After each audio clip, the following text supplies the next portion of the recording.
Milk Program with Fibber McGee and Molly.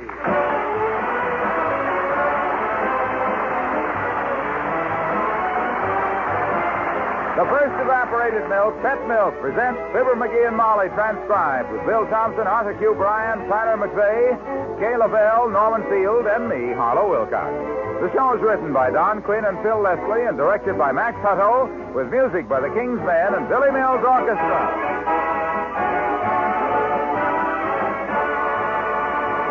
Have you ever tasted a cream pie made with pet milk? Or a rich chocolate pudding? Or one of those good, smooth cheese sauces? Well, then you can understand why pet milk, the first evaporated milk, is the first choice of good cooks. No other form of whole milk gives foods the same richness of flavor. And something else that's mighty important is the extra wholesomeness pet milk puts into those favorite family dishes of yours. You see, pet milk is good, sweet country milk that's double rich, concentrated to double richness by evaporation. So you're always sure of extra goodness and extra wholesomeness when you use pet milk for cooking. Extra compliments, too. And do all those extras cost you extra? No. Definitely no. You can enjoy better food for less money when you use pet milk, because pet milk costs less, generally, than any other form of whole milk.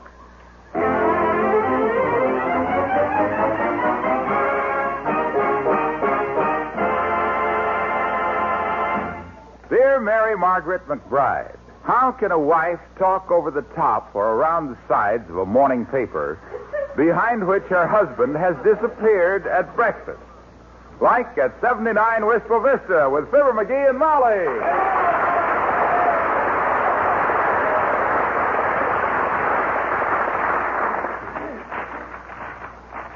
McGee, are you still there, dearie? Sweetheart, this is WIFE calling HUBBY. Come in, HUBBY. Over. Huh? Oh, are you speaking to me, kiddo? Yes, if you'll pardon the familiarity. Oh. Now that you've read the paper, what's new, you? Fascinating story on the front page. You know the old guy that hangs around the corner of 14th and Oak selling razor blades, pencils, and hot chestnuts? What about him? He died last week.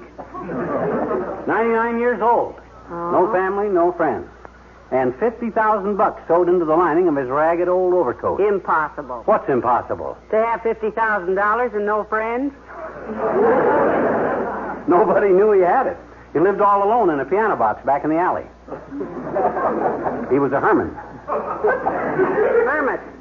Herman is a man's name. I know. It was this man's name. Herman the Hermit. Herman Steinway was his real name, according to the paper.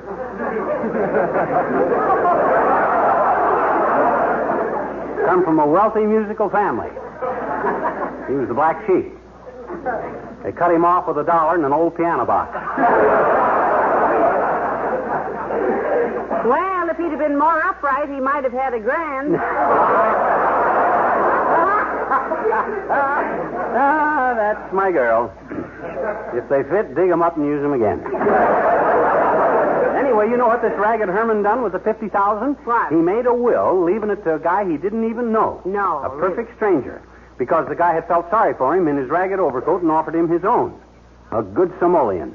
Samaritan? I don't know. Well, they didn't give the guy's name.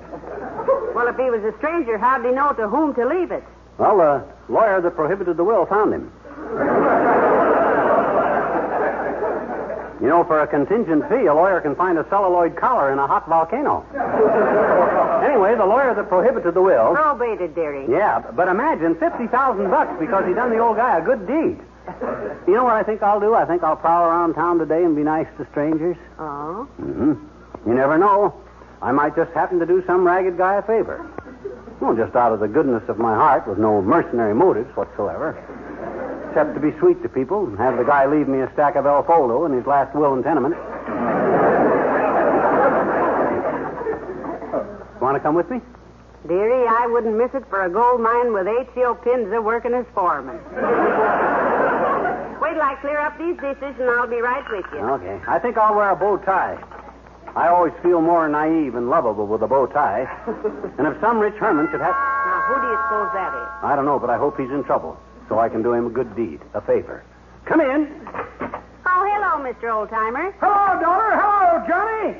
Just passing by, so I thought I wouldn't. Thought you wouldn't what? Pass by. Oh. Well, what's new, kids? Did you see the morning paper? Couldn't, daughter. Loaned my bifocals to my girl, Bessie. Oh? First thaw we've had this winter, and she's out picking mushrooms. Sure hope she's wearing them bifocals. Mushrooms, eh? Bessie giving a dinner party? Yep. Beefsteak and mushroom dinner for the Wistful Vista Young Republicans Club, Johnny. Oh. Bessie takes her politics real serious. Oh, faithful Republican, huh? Yeah. Out picking some mushrooms. No, faithful Democrat, out picking some toadstools. Oh,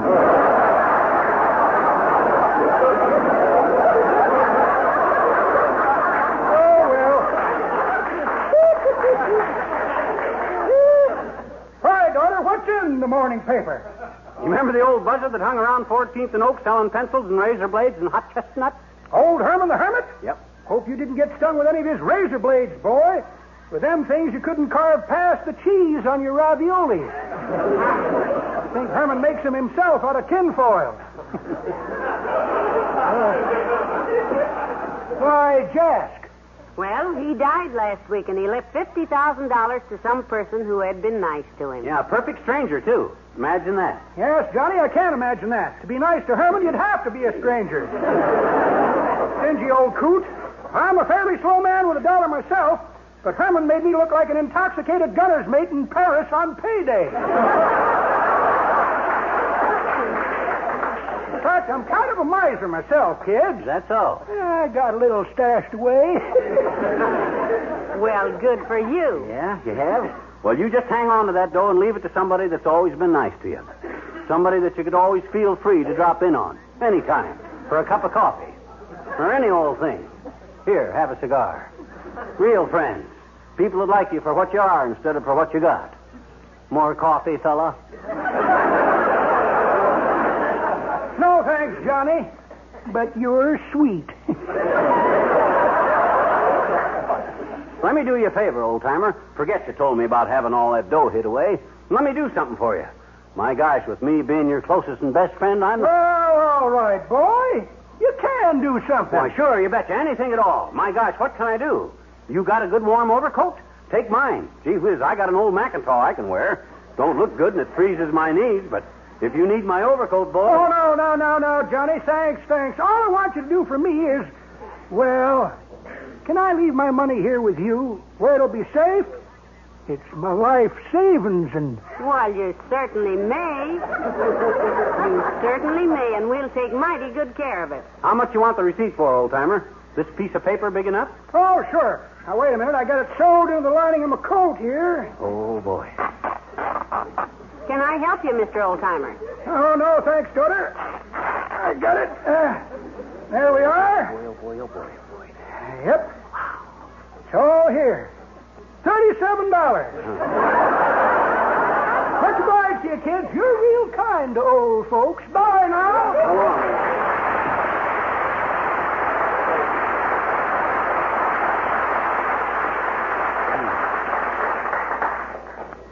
$37. Well, who knows? He may be just testing me. After all, he did let me do him a favor. 2 of them. What do you mean, 2 of them? Look in the other room. Huh? He left his old overcoat and took yours. Oh. Well, Samaritan, shall we go downtown? Leave us the office.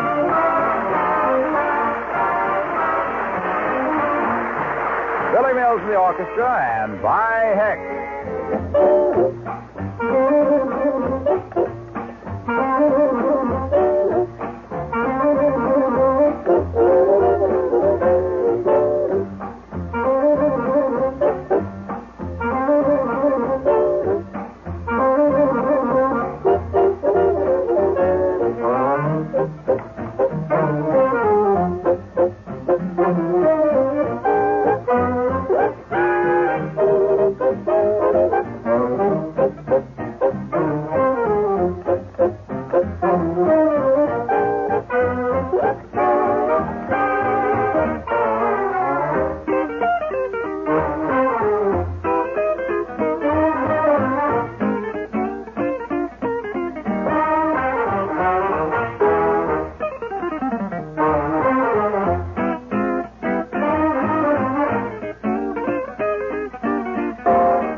walk a little faster, kiddo.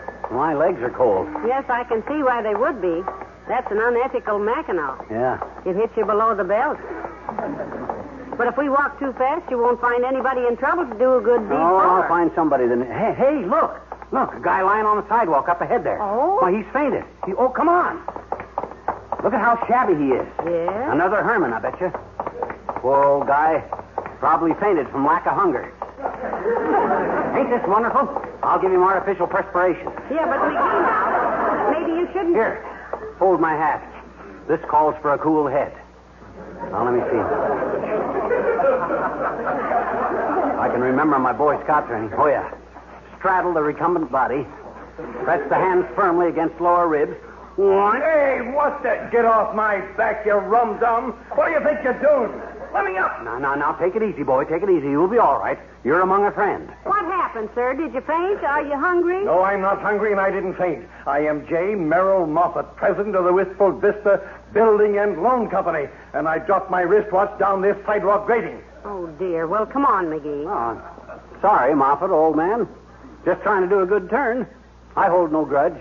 Just because you weren't sick or drunk or didn't need any help. I was only... Oh, be quiet, you idiot, and tuck your shirt in. Mm-hmm. Of all the disgraceful exhibitions I ever saw. Hey, Molly.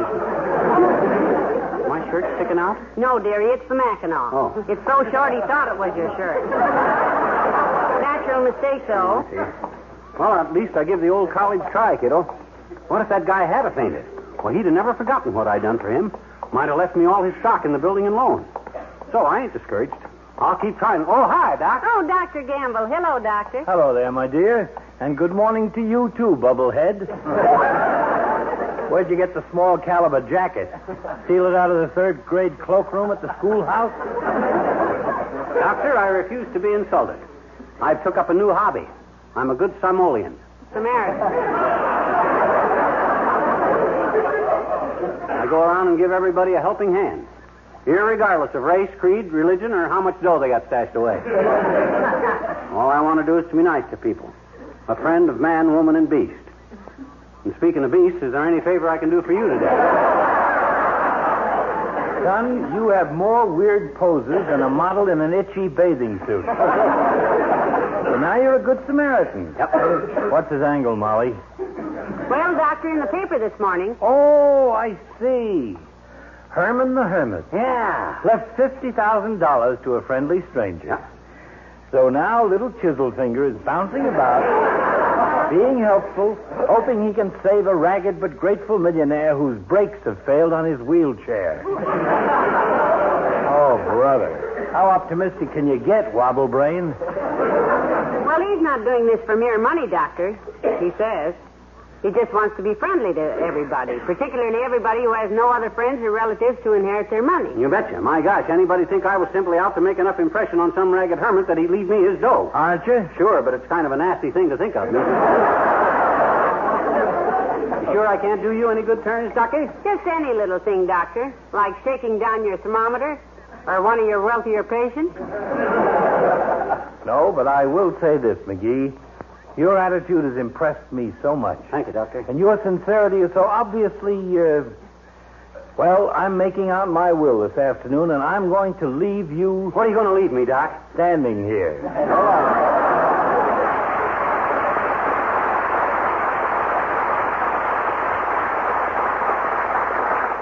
You know, I'm afraid the good doctor is a little cynical, McGee. Yeah. He's seen so much of the seamy side, he looks at life through a handful of lint. Besides that, oh, look at that tired-looking woman coming out of the market there. Boy, is she loaded. Oh, hi, sis.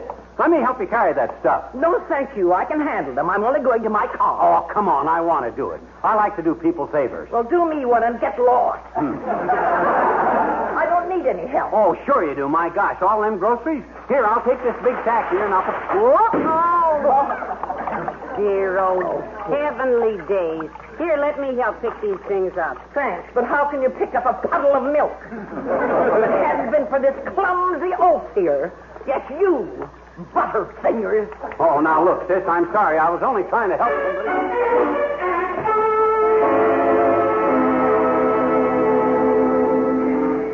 And you say you saw the whole thing, Mr. Wilcox. Then why didn't you come over and help us pick up the stuff? Well, I didn't trust myself. Didn't trust yourself to what? Well, you know me, the pet milkman. I couldn't have trusted myself not to say, Madam, if you'd bought pet milk in its famous, neat, sterilized can, wouldn't have spilled all over the sidewalk. It bounces. And when you see a beautiful baby bouncing with health and happiness, there's a very good chance that it's a pet milk baby. Because you see... Oh, my gosh, all I done was I tried to help the woman with her groceries. Could I help it if the old bag... McGee. That's no way to talk about a lady. I wasn't talking about the lady. I says if that old bag she was carrying them groceries in... if that old bag hadn't had a hole in it where a sharp carrot was sticking through... Well... As I was saying, pet milk was first, you know, to be fortified with pure crystalline vitamin D. Rotten. First choice of good cooks as a great all-purpose, all-family milk. Pet milk, the first Try and to the do finest. somebody a favor, and Oh, that's what well, you get. stop grousing, dearie. It was merely an accident. You paid her for the damage. I'll say $1.65, too, I paid her. I'll bet it's a racket with her. I'll bet she just buys carrots, runs back in the office, sharpens them in a pencil sharpener.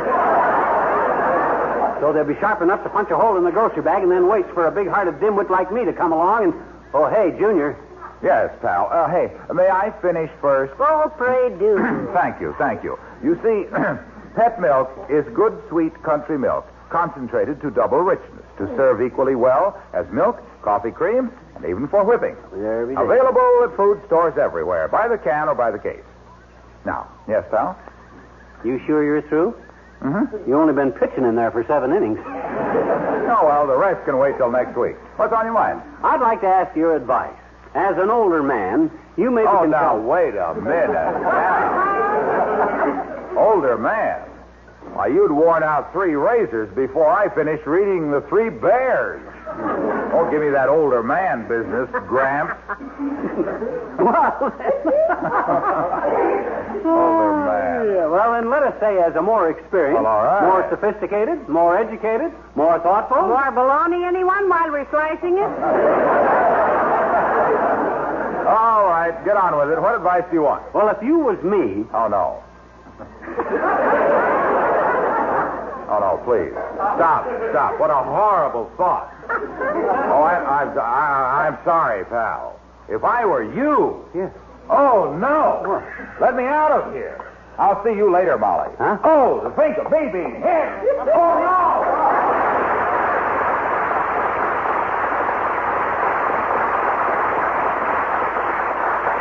Well, the idea didn't seem to appeal to him, did it? Why should it? If he was me, he wouldn't have the strength of character to handle my problems, and he knows it. Oh, well, let's move on and see who I can do a favor for.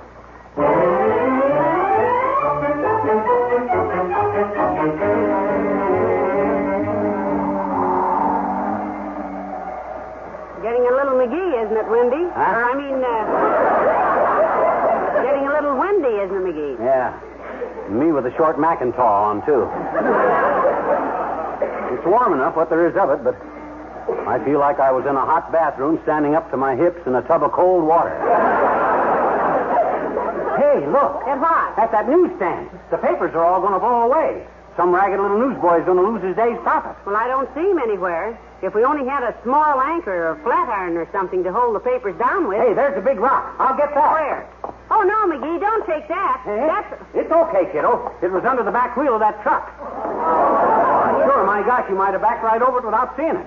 Here, this will weight down them papers, and then they sure won't... McGee, the truck is moving backwards. Jump in and put the brake on. Oh, okay, Hey, I can't. The door's Well, locked. then jump off quick. It's going faster. Okay. Oh, dear. Hey, down the street. Get out Hey, of out the the way. way. There's a car coming. Oh, out the door. Look, everybody.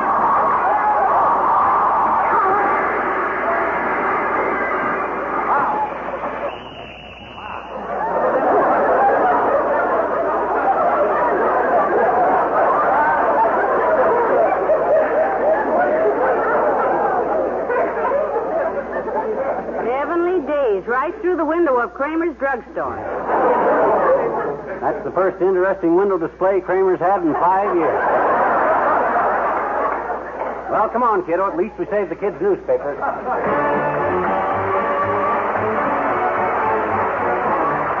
King's Men, and oh, what a face. He carries her picture in his pocket.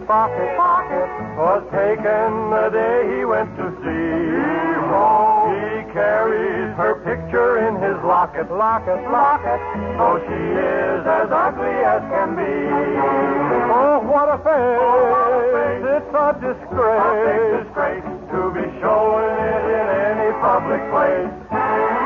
Now one morning he took her to a pig farm. He told her to wait down by the rail. Wait for me. But when he returned, he couldn't find her.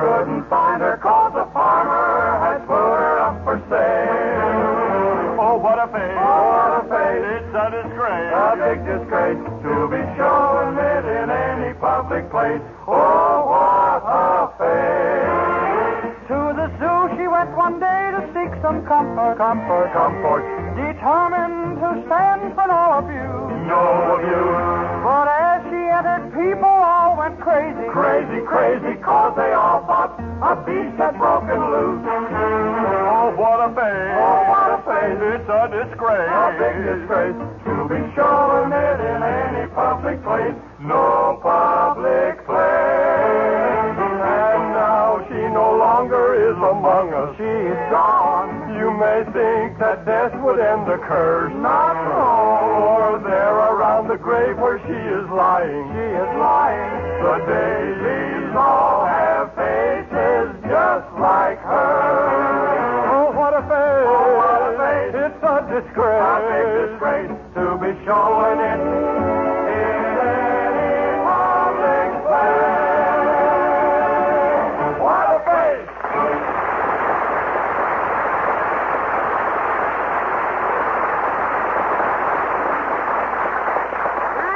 Better call it a day, McGee. I'm getting cold. Okay.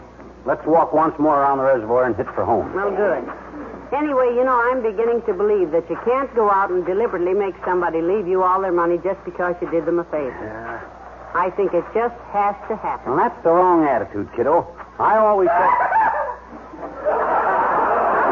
Heavenly days, what was that? I don't know. I don't see... Hey, look! Hey, a kid fell into the reservoir. What? Here, hold my Macintosh. I'll save him. Watch it now. Oh, my hero, my great big hero. Hey, Molly, take the kid. Here. Grab him. I got him here. All right, Sonny. Don't you fret yourself. You're safe, thanks to my brave husband. McGee, are you all right? Yeah, except for a skull fracture. I bumped my head when I dived in. This water's only 2 feet deep. Hey, we got to get this kid home. It's cold. I'll stop a car. Yeah. Yoo-hoo! Stop, please. Emergency, stop. Hey, give us a lift home, will you, bud? This kid fell into the reservoir, and I pulled him out. It's cold. We got to get him home.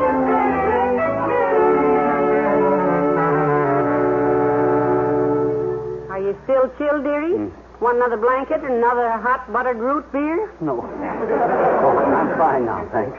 Imagine you saving the life of little Huntington J. Crumford, the son of the rich millionaire. Yeah.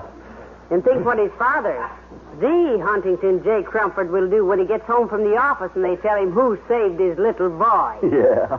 My goodness, the least he can do is to... I hope that's the old timer bringing me back my overcoat because... Come in.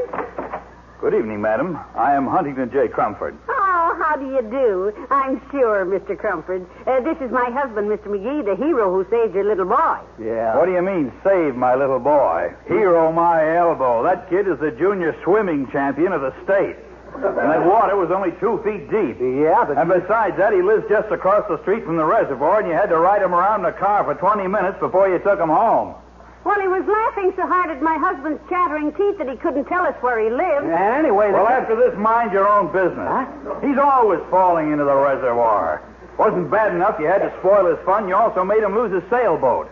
That cost me $15. How did we lose it? Your husband smashed it flat with his head when he dove in. I'll give you just 2 days to replace that sailboat, or by thunder, sir, you'll hear from my attorneys.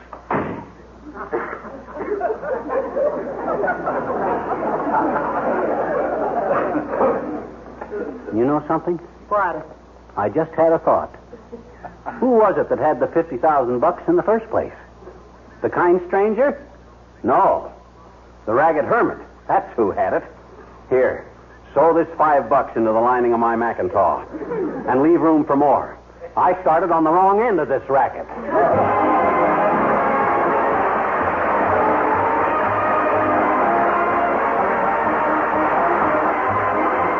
Fibber and Molly return in a moment. From the time your baby is born until he is a year old, he does more growing than at any other time in his life. And what must your baby have in order to make the best of growth, to build sound teeth and strong, straight bones? He must have the minerals of milk, plus enough vitamin D, the sunshine vitamin, to put those minerals to work. Well, now, that's what every baby gets in pet milk. And just as important, pet milk is safe for baby, as free from germs as if there were no such thing in the world. Easy to digest, too, and uniformly rich. Pet milk, the first evaporated milk, can help your baby grow into the sturdy, happy, well-developed child you want him to be. No wonder when a baby needs to have milk from a bottle, so many doctors recommend pet milk, the first evaporated milk, the first food for babies.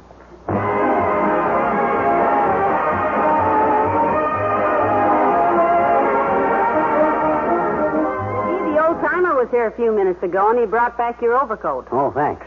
Well, then take the $5 out of the lining of my Macintosh and sew it into my overcoat, will you? I can't. He took your Mackinaw. He took my Macintosh? You mean He says it's better for him because he can reach his trousers pockets better and make change for people. What people? His customers. Customers? He's selling razor blades and pencils and hot chestnuts on Herman the Hermit's old corner. Why, that dirty double-crosser, I was going to do that myself. Good night. Good night, all.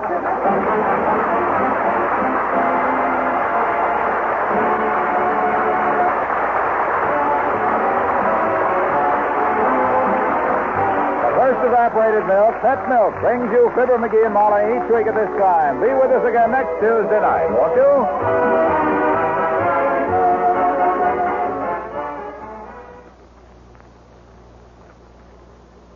They say you're never too old to fall in love. And old Mr. Whitsitt, friend of Jim and Sally Carter, seems to bear this out.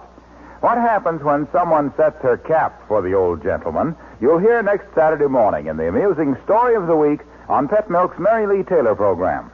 Now, on this same program, you'll hear Mary Lee Taylor's husband-tested recipe for chef's salad, a low-cost salad with a special dressing men like. Be sure to tune in to NBC next Saturday morning for this double feature program brought to you by Pet Milk's Mary Lee Taylor.